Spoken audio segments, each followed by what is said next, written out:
Jammu Kashmir assembly elections क्यों नहीं हमने कराए, ये आपने एक प्रश्न पूछा। बहुत इंपॉर्टेंट क्वेश्चन है नीरज जी आपका। हम बहुत कॉन्शियस हैं इस बात से और बीच बीच में आरोप भी लगते रहते हैं। हम वहां गए थे तब भी हमसे लोगों ने कहा कि हमें तो सुप्रीम कोर्ट जाना पड़ा आपसे क्या आपको कहलवाने के लिए कि इलेक्शन कराइए, और आप क्यों नहीं कर रहे हैं। तो पहली बात, आपने इतने समय से क्यों नहीं किया। तो पहली बात मैं सबके सामने ये इसको स्पष्ट करना चाहता हूं कि Jammu and Kashmir reorganisation act was passed in 2019। ये सबको विदित है कि 2019 में Jammu Kashmir reorganisation act pass हुआ। उसमें जम्मू कश्मीर की असेंबली में 107 सीटों का प्रावधान किया गया।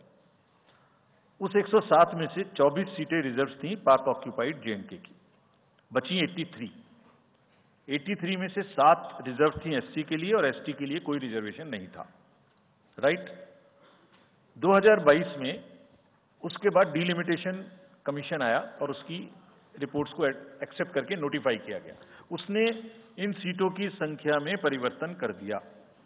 तो another act change this number of seats. क्या हो गया, 107 से बढ़ के 114 हो गई, 24 उसमें पाक ऑक्यूपाइड जेके की रही, 90 बची, तो 83 से बढ़ के 90 हो गई और 9 सीट एसटी के लिए रिजर्व कर दी गई।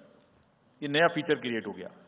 और साथ ही साथ 2 सीट माइग्रेंट्स के लिए रिजर्व कर दी गई, जिसमें से 1 वुमेन की थी।